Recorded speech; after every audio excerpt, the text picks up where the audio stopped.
पश्चिम भारत से बड़ा अपडेट आ रहा है। लेकिन उससे पहले आपको बता दूं, मंडी की सीट, और पहली बार ऐसा हुआ है कि कंगना रनौत मंडी की सीट पर आगे हुई हैं। अभी तक लगातार कंगना रनौत पीछे चल रही थी। संजीव, गुजरात में बीजेपी को एक तरफा बढ़त है, 14 सीटों पे बीजेपी आगे चल रही है। गुजरात में एक तरफा बढ़त बीजेपी को, 14 सीटों के रुझान और 14 की 14 सीटों पर बीजेपी ने बढ़त बना रखी है। तो ये नंबर कहां से आ रहा है, ये हम लगातार आपको बता रहे हैं। एनडीए जो 212 पर पहुंचा हुआ है, इंडिया गठबंधन जो 100 पर पहुंचा हुआ है, ये कहां से आ रहा है नंबर, ये भी हम आपको बता रहे हैं। जल्दी से एक आंकड़ा देते हैं उत्तर भारत का। हरियाणा में जो मैम है, 1 पे आप आगे चल रही है, 2 पे बीजेपी और 7 पर कांग्रेस आगे चल रही है। मतलब हरियाणा में एक ही सीट जिस पर आम आदमी पार्टी चुनाव लड़ रही है, उस पर उसने बढ़त बना रखी है। 7 सीटों पर कांग्रेस की बढ़त है और नंबर बदल गया है। और नंबर जब बदला है तो एनडीए 233, इंडिया गठबंधन 114, अन्य के खाते में 10 सीटें जाते हुए तेजी के साथ ये नंबर बदल रहा है। और ये नंबर आ कहां से रहा है, देखिए किस तरीके से तेजी के साथ जो बहुमत का आंकड़ा है उसकी तरफ आगे बढ़ता हुआ एनडीए का खेमा इस वक्त नजर आ रहा है। लेकिन फिर बता दूं, शुरुआती रुझान है,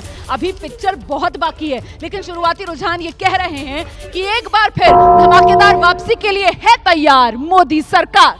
पूर्णिया में पप्पू यादव आगे चल रहे हैं और ये पूर्णिया में पप्पू यादव आगे। इस वक्त की बड़ी खबर आपको बता दें, निर्दलीय के तौर पर पूर्णिया में पप्पू यादव ताल ठोकते हुए फिलहाल उन्होंने बढ़त बना रखी है। और वहीं दूसरी तरफ आप देखिए किस तरीके से 233 सीटें एनडीए के खाते में इस वक्त जाती हुई नजर आ रही है। शुरुआती रुझान में कटिहार से कांग्रेस आगे है, तारिक अनवर आगे चल रहे हैं। सिटिंग एमपी दुलाल चंद गोस्वामी से उनकी टक्कर, लेकिन वो पीछे हो गए हैं। और कटिहार जेडीयू उम्मीदवार पीछे, तारिक अनवर आगे। उत्तराखंड की 5 सीटों पर कमल खिलता हुआ नजर आ रहा है। गढ़वाल की सीट अनिल बलूनी अपनी सीट पर बढ़त बनाए हुए हैं, पहली बार लोकसभा चुनाव मैदान में हैं। और अनिल बलूनी गढ़वाल की सीट पर कमल खिलाने को तैयार नजर आ रहे हैं। ये शुरुआती रुझान है, शुरुआती संकेत हैं। और इन शुरुआती रुझानों, शुरुआती संकेत में एनडीए, बीजेपी, प्रधानमंत्री नरेंद्र मोदी के नेतृत्व वाला एनडीए बड़ी बढ़त की तरफ तेजी से बढ़ता हुआ नजर आ रहा है। करीब 350 सीटों, बल्कि 357 सीटों की इस वक्त तस्वीर आपके सामने है, जिसमें आप देख रहे हैं एनडीए का आंकड़ा जो है वो 233 पर नजर आ रहा है। इंडिया गठबंधन के खाते में 114 सीटें जाती हुई नजर आ रही है, अन्य के खाते में 10 सीट। बजर बजा है और ये सीटें कहां से आ रही हैं, इसी का पूरा लेखा जोखा हमारे सहयोगी दे रहे हैं। सबसे भरोसेमंद टीम है एबीपी न्यूज पर। तेलंगाना के 14 सीटों के रुझान आए हैं, जिसमें 5 पर बीजेपी और 9 पर कांग्रेस आगे चल रही है। तेलंगाना जबरदस्त जीत हासिल की थी कांग्रेस पार्टी ने, और उसी के अनुरूप लोकसभा चुनाव में कांग्रेस पार्टी फिलहाल 14 में से 9 सीटों पर बढ़त बनाए हुए नजर आ रही है। लेकिन 5 पर बीजेपी है, मतलब बीआरएस का सुपड़ा तेलंगाना में साफ होता हुआ नजर आ रहा है। नंबर बदला, एनडीए 228, इंडिया गठबंधन 119।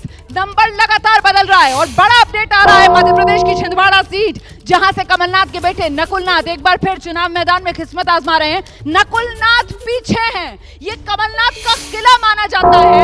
17 लोकसभा चुनाव में कभी कांग्रेस यहां पर हारी नहीं, सिर्फ एक उपचुनाव 1997 वाला, जब यहां पर कमल खिला था। और इस बार देश के आम चुनाव में कमलनाथ के गढ़ छिंदवाड़ा में कमल खिल सकता है। कहां से आ रही है खबर? पंजाब से। पंजाब में आप 5 सीटों पे आगे चल रही है, बीजेपी 2 पे चल रही है और कांग्रेस 4 पे वीआईपी सीट है। तो कुल मिलाकर यहाँ पर आम आदमी पार्टी और कांग्रेस पंजाब को लेकर जो रणनीति थी उसमें कामयाब होते हुए नजर आ रहे हैं, क्योंकि बीजेपी के लिए ज्यादा स्कोप छोड़ा नहीं है। आर पार की इस लड़ाई में बीजेपी फिर सिर्फ पंजाब के अंदर 2 सीटों पर ही बढ़त बनाए हुए।